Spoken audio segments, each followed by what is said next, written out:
I know we wrapped up the season a few weeks ago, but when I saw Kim Holden's article on my LinkedIn feed, I knew I had to speak to her. Strangely enough, we had connected over 2 years ago when she had written us a lovely note after listening to one of our episodes from season 1. Kim's change of careers has been unconventional, and if I may say so, very courageous. She was a founder, managing principal, and architect at the renowned Shop Architects and decided to become a doula after 20 years of working as an architect. With the support of the Graham Foundation for Advanced Studies in the Fine Arts, we speak to Kim about her new practice, Doula by Design, and how she helps people during pregnancy, labor, birth, and postpartum.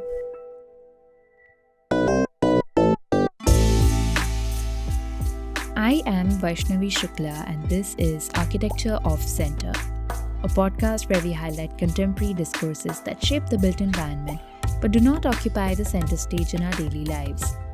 We speak to radical designers, thinkers, and changemakers who are deeply engaged in redefining the way we live and interact with the world around us. Kim, will begin with a question that I'm sure you get asked a lot. I'll start with that as well. So we all know, at least those of us who've lived in North America, or even just generally are enthusiastic, excited about the world of contemporary modern architecture. I think everybody knows about Shop, and you were one of the founding members and a partner there. Talk to me about deciding to pivot from an architectural designer to becoming a doula.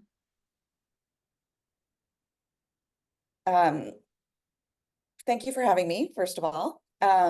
Really happy to be here. So it was a combination of factors. As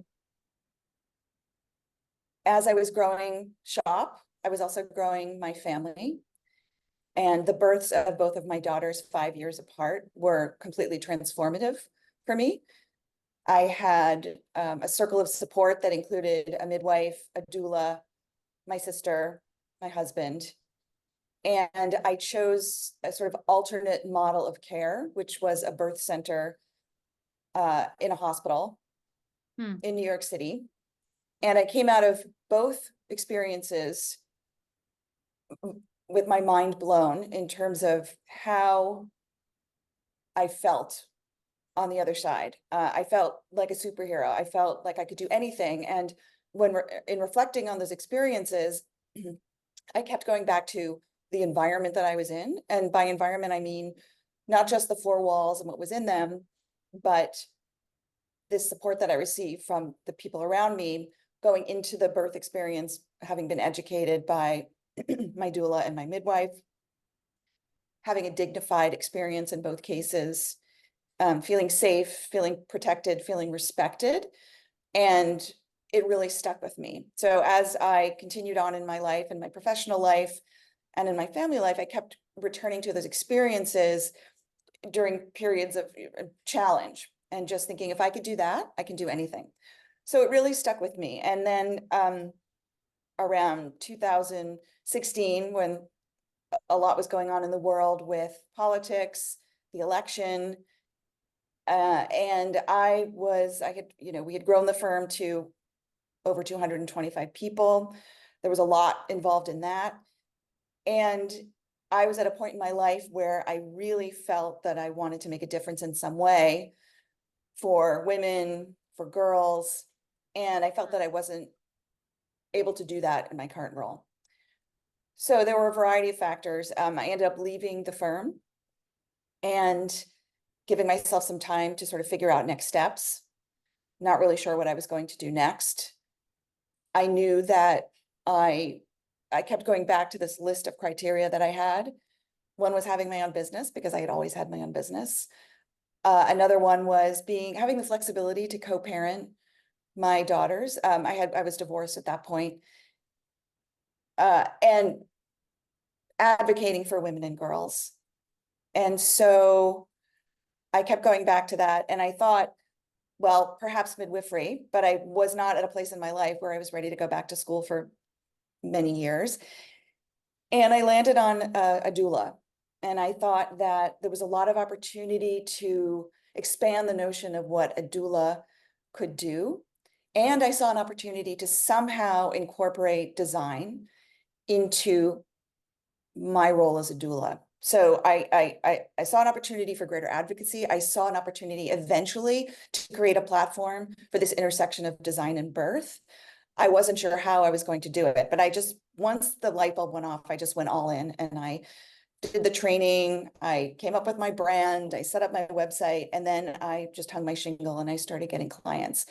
And so it was important to me in the trajectory was first, I needed to learn everything I could about birth, about supporting women and birthing people in birth, about what kind of impact could I have and how could I use not only my design skills, but my management skills to help people have better experiences. So from that point, it just kept expanding and kept growing. And it was those real life experiences. It is those real life experiences with people in the birth space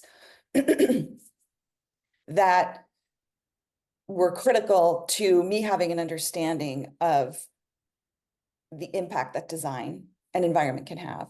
Hmm. COVID totally switched it up as it did for everybody. So here, I'll pause here and let you. No. I was just going to ask, it's a very simple question, but I never thought about it before. What do you think is the basic difference between a midwife and a doula? The primary difference is that a doula does not provide any medical care whatsoever. A midwife is a trained medical professional, and a doula is not. A doula is trained to provide physical, emotional, educational support, and we are hands-on physically, but there's no medical intervention at all. So we don't do pelvic exams. We don't do assessments on, where the baby is lying in the woman's belly. So it's a non-medical professional versus a midwife who is a medical professional. So this ties into my second question. What is the role of a doula during a childbirth? And then if you can talk about, how you've tried to integrate your architectural background or your management skills from being at shop into your practice right now. Yeah, it's a great question. So a doula is someone who empowers and advocates for birthing families, a birthing person and birthing partner, provides educational resources. A lot of what a doula does is prenatal support. That really became clear during COVID, right? So I had to prepare my clients for any possible scenario, birth-wise, postpartum-wise, but also pandemic-wise. So I had clients who were showing up at the hospital and partners may not be allowed to go up because they were showing signs of COVID. So how do you prepare people for that? And really it's advocating for your client, but also helping the client advocate for themselves to have a positive, dignified experience. So that's primarily what a doula is. And a doula provides non-judgmental support. So I meet my clients where they're at. If someone comes to me and says, I want to have a scheduled C-section, I say, okay, well, let's talk about that. What does that mean? What are the pros and cons? And in thinking about, what kind of doula I want it to be, there's a whole spectrum of doulas. There are people who are much more, spiritual per se, versus people who are more kind of pragmatic. And I really do use my management skills, both to educate my clients and also in terms of how I work. So for instance, there's a lot of kind of how do I navigate this medicalized system that is the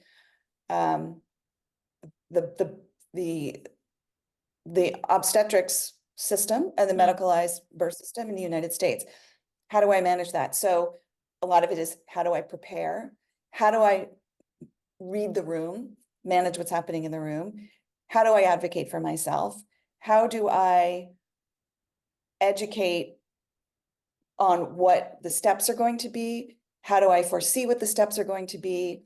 And that's all project management. So listening is a skill, a huge skill, for me.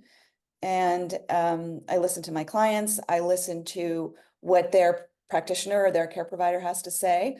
I listen to what's happening in the room during a birth. And then postpartum, there can be a lot going on, whether it's trouble with breastfeeding, signs of postpartum depression, and then listening to what's happening and helping my clients get the support that they need, whether it's a pelvic floor therapist, a lactation counselor, craniosacral therapist, and connecting those people to each other and kind of streamlining the process. Because when you're postpartum and you're sleep deprived and you've like fluids coming out everywhere, the last thing you need to be doing is Googling a specialist, So I'm there to help support and give people, like 3 or 4 suggestions and, why this person would work for you. Here's their contact information. So yeah, so I would say those are the project management skills. And what about the design aspect of it? Because on your website, you have a nice section we are talking about environments. Can you talk a little bit about those environments? Sure. Environment means different things to different people, and feeling safe during labor and birth is different for everybody. So having my clients think about in advance what they want that environment to be like. Do they want to have a lot of daylight? Do they want to be in a dark, quiet space?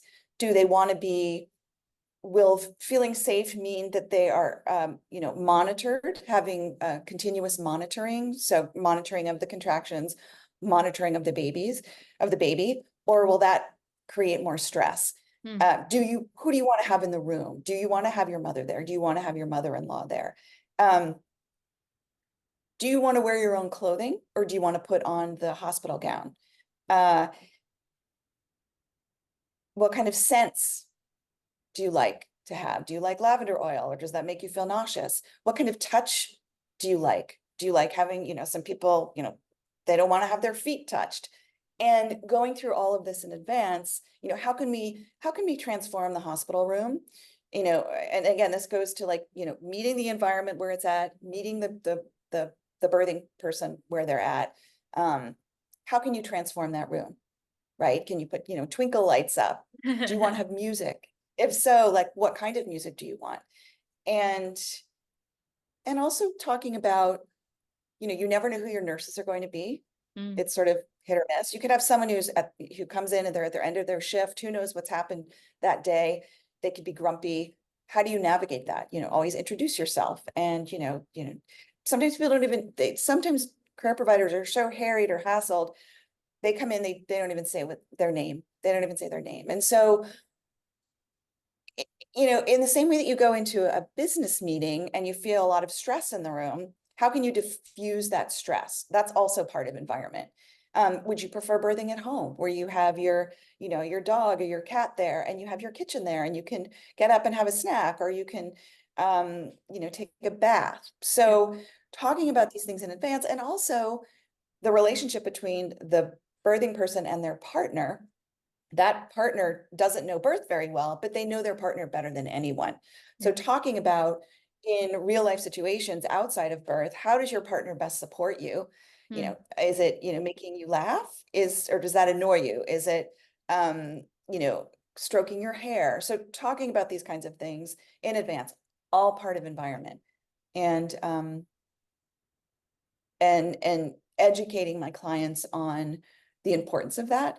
So that's sort of, kind of working with what you have. And it's also, moving forward, how can we change hospital environments to be more geared towards labor and birth? I mean, it's well known that having a quiet, calm environment, a non-institutional environment, is what's helpful. So that's sort of like that's like the bigger picture of, what can we do?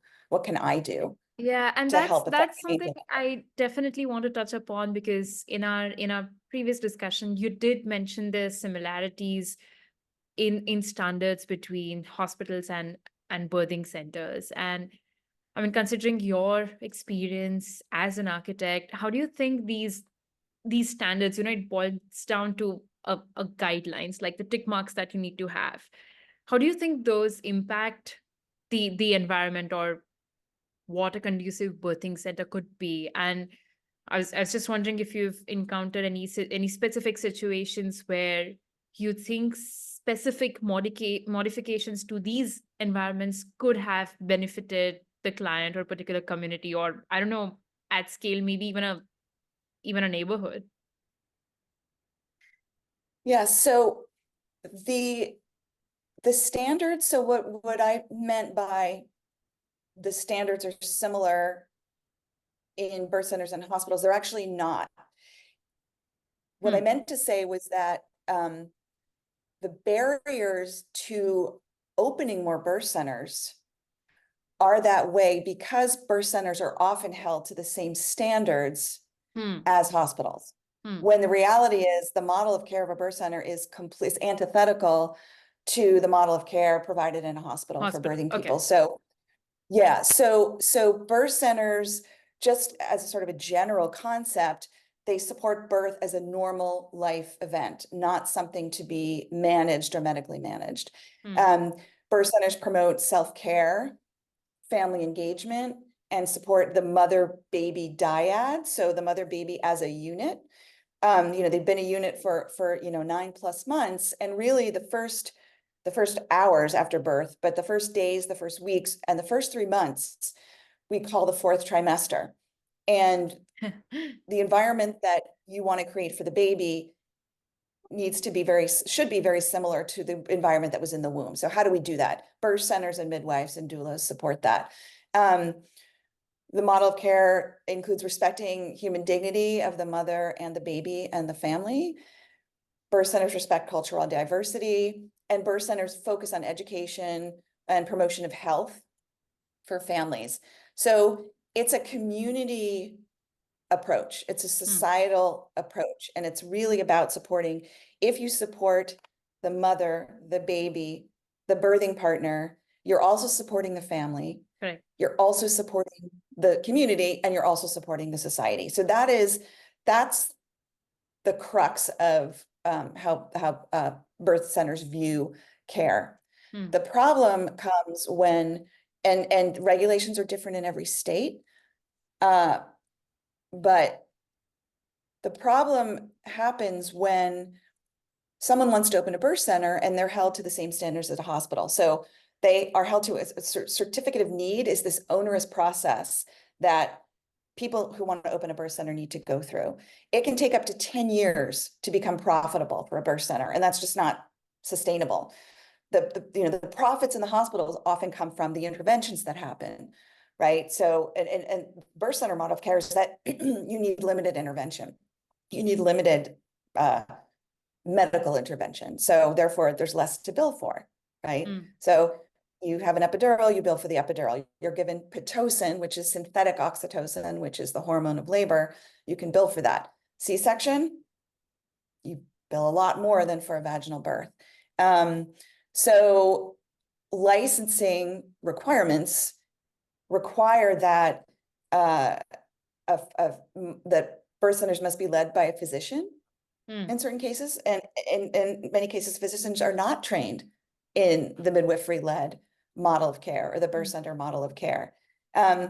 Some regulations require that a birth center has to have special neonatal equipment to manage conditions that are outside of a birth center scope. So in a birth center, if there's a problem with the baby, immediately the mother and the baby are transferred to the hospital. However, with birth center births, because of the care that's provided, the incidence of neonatal issues is lessened than it is in a hospital. Yeah. So you're less likely to have an issue with the infant, where an infant needs to go to the ICU, than in a hospital. There are less complications in a birth center, so less likely to lead to maternal mortality, less likely to lead to the mother having to have medical intervention. So just by being at a birth center, you're reducing the risk for all of those things. Yet regulations often require that those are on site, which is antithetical to what a birth center is. Often licensing requirements require a separate nursery, which is required in a hospital. again, totally antithetical to the midwifery model of care, where you keep the mother and the baby together.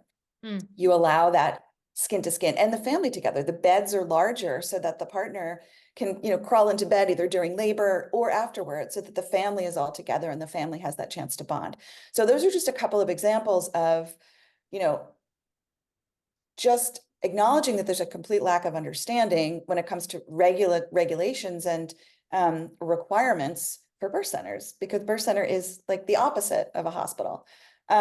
So that was sort of what I meant, and I didn't articulate it well, but so the standards are very, the standards are different, but yet hospital standards are often applied to birth centers in order for a birth center to open.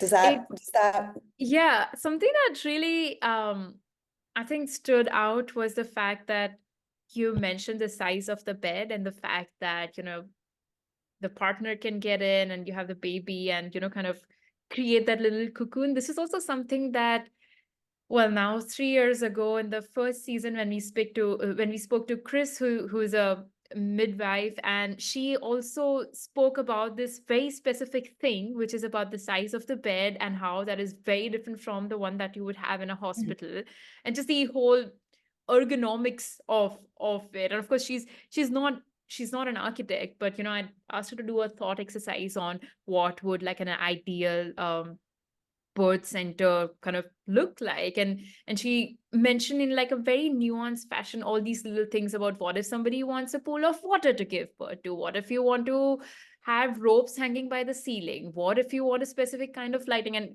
very, very similar to the observations you made. I think it was very interesting, because of course she's a midwife and you work as a doula, and very similar observations. Yes, that is one thing I didn't mention, and I should have. A part of, what is needed is in birth is all of these kind of, I hesitate to use the word tool. That's not what it is, but birth ball, yoga ball, silks that hang from the ceiling so that you can use gravity to help the baby get down.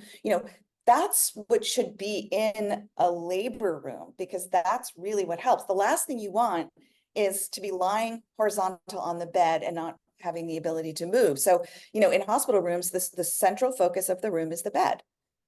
And ideally, that should not be the case. You should walk in and it should be more like, a yoga studio, honestly.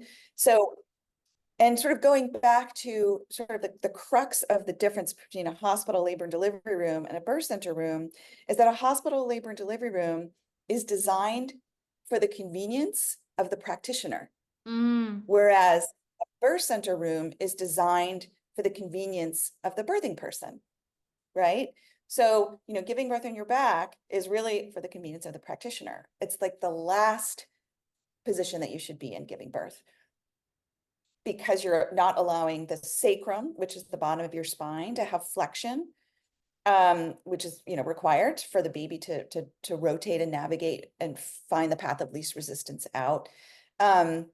You're fighting against gravity, as you're pushing. So, just that right there, yes, the bed should be bigger, but really the bed shouldn't be the central focus of the room. And I want you also to, maybe reflect a little bit on the current state of politics in the country, and how a person's birth bearing capacity or not has become a focus of nationwide debates. And these are often looked at as like women oriented issues. I was wondering if you can talk a little bit about, I don't know, how we can view the establishment of birthing centers as a, I don't know, societal concern rather than just solely like a woman's issue. I mean, to the extent that just while you were talking about this, have you seen, I'm sure you've seen it, have you seen Pieces of a Woman? Yes. The Oscar nominated movie. Somebody wants something for the movie, right? And Yes. I think it gets into really specific details of the whole episode and navigating the legal system and blah blah blah blah blah. But that's what I don't know, somehow it came to me. But what do you think about all of this? So when I first heard about that movie, I was excited because I thought, oh, this is great. There's a movie about a home birth. And then I sort of became dismayed after I watched it because the whole movie is based on it's more fear mongering. Yeah. Right. Or many things in that movie that were unrealistic in terms of how that birth was handled. And it's giving people the wrong impression of what a home birth can be. So it sort of did the opposite, had the opposite effect of what I, was sort of hoping for. But there is this culture of fear surrounding birth. People are afraid of birth. I think that's because we haven't grown up with birth. We haven't grown up thinking of that as a normal process. And media portrays it inaccurately for the most part, and then also portrays it as something to be afraid of. So, there's a lot of work to be done on that front. So, creating awareness is a huge part of what I do. And I'm always shocked at how little people know when they come to me about birth. People are usually afraid. What they know is pretty much what they've seen on TV. And so I think creating awareness about the process of birth and how your body is designed to give birth. And granted, that is not the case for everybody. But understanding the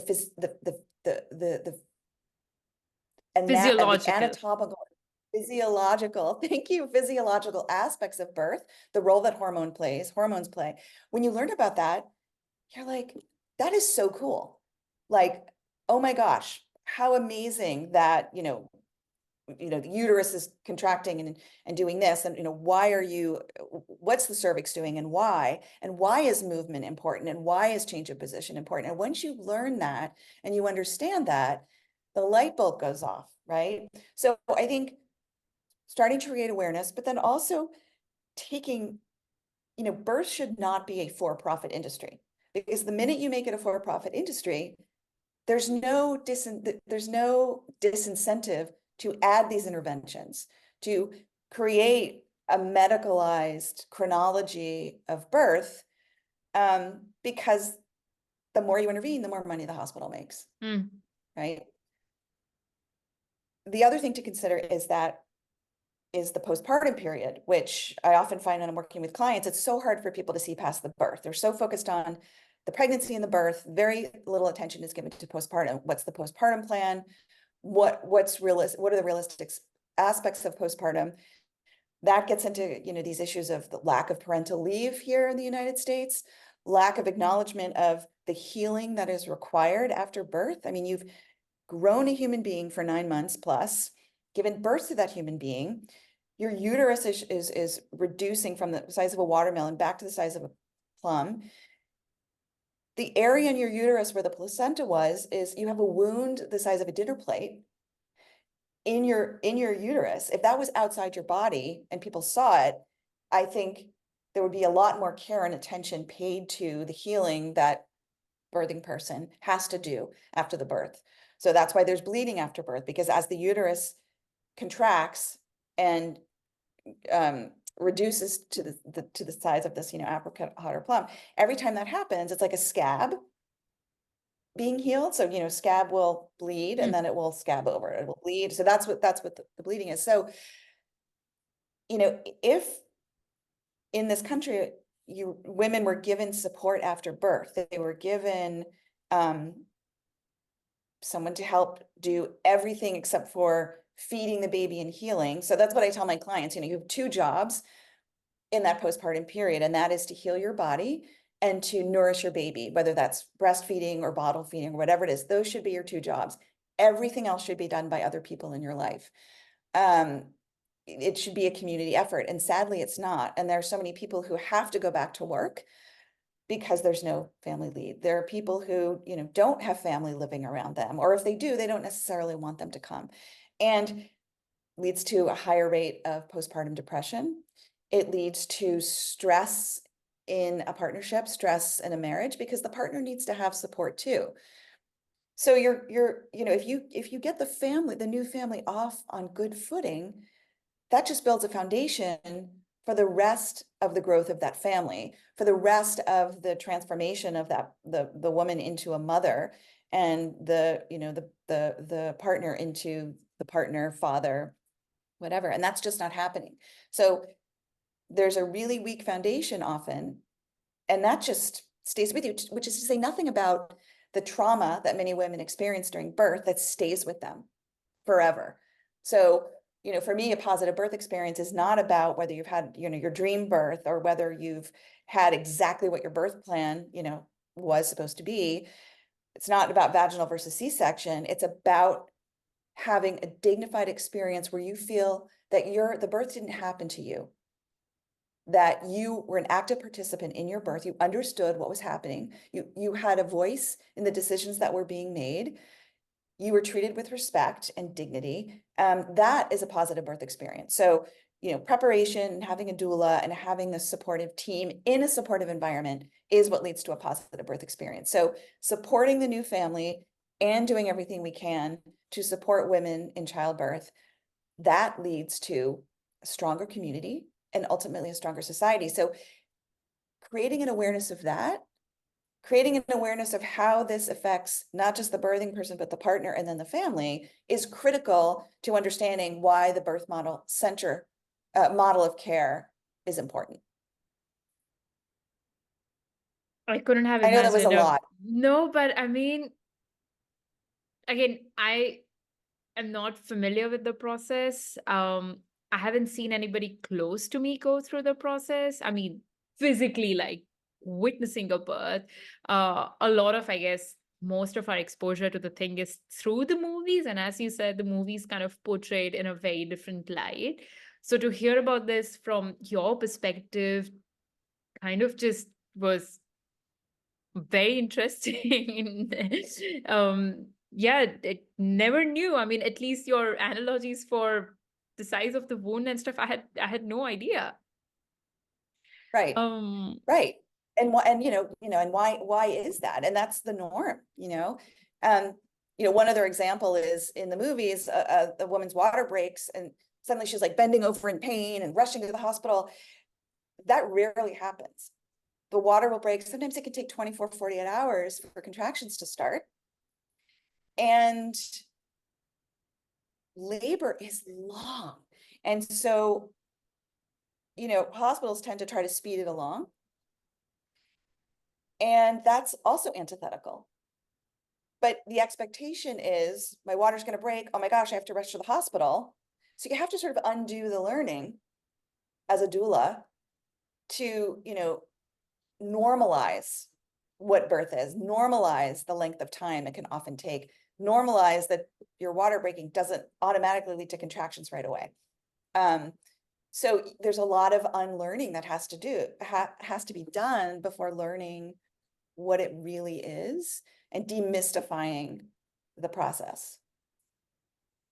do you think there are enough, again, using the word tools out there for people to demystify things or to kind of make it simpler, or does just one learn as they go? That's a good question. There's so much information out there. There's almost too much information and it can seem overwhelming. So the benefit of having someone like a doula to guide you through is to be able to customize the information flow for you. People are busy too. They don't have time to wade through, and like, what do I, it's overwhelming. And I think some people are like, I'm just going to do what my doctor says. I'm just going to defer because this is too overwhelming and I'm busy and I'm, have a big job in New York and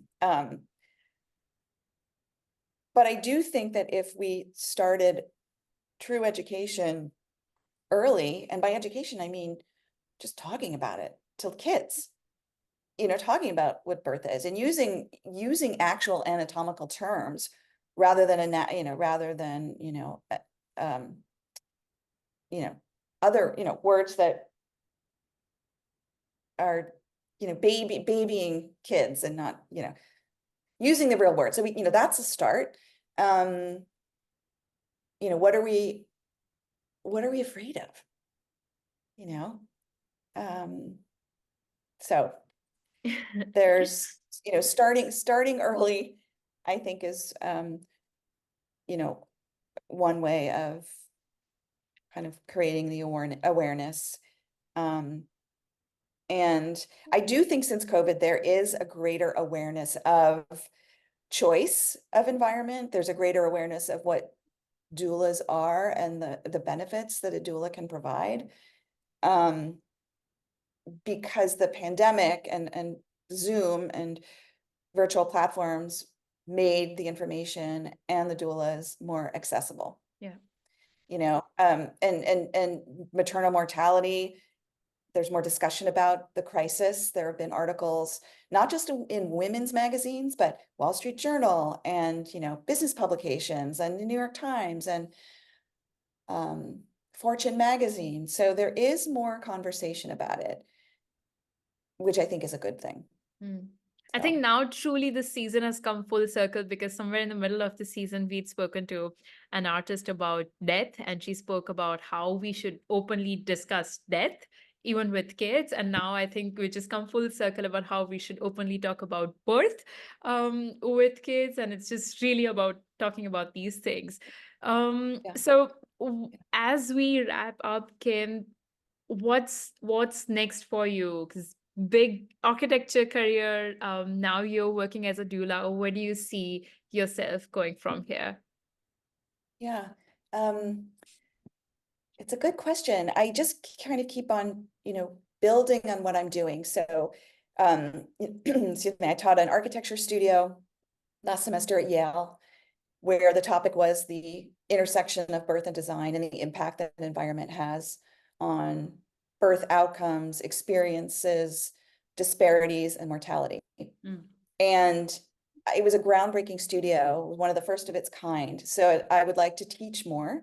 I'd like to lecture more about the topic and continue to meet people who are also trying to do the same thing. We're out there and we're slowly finding each other and brainstorming about how to create more awareness, whether that's through exhibitions or symposiums. And for me personally, I mean, I know, and the people who, my colleagues know how important environment is. I mean, we know that it will improve experiences, outcomes, racial disparity and mortality. The next step is, how do we affect change, right? How do we combat the system? How do we deal with the insurance companies and, these huge hospital systems whose priorities are, yes, healthy baby, healthy mom, but there's so much more to it. There's so much more to it. So that, how do we do that? So that's also my focus, trying to figure out how to make these changes. And that's what I'm also focusing on too. Well, thank you so much for your time, for sharing your work, and for being so honest and open about this. Well, Vaishnavi, I'm so happy that you contacted me, and I'm so happy and grateful to you for asking these questions and for helping to give a platform for these issues. It's just so important. I mean, it's so critical, and I'm so passionate about this. And when I first, made this change, I wasn't sure if I was going in the right direction, but the more I do and the more I speak about it and the more people I meet, the more I'm convinced that, yes, I am going in the right direction. And it's so critical for the future of our society. So thank you so much for having me. Special thanks to Ayushi Thakur for the research and design support, and Kahan Shah for the background score. You can follow us on Instagram at arcoffcenter and reach out to us through our website arcoffcenter.com. That is ARCHOFFCENTRE.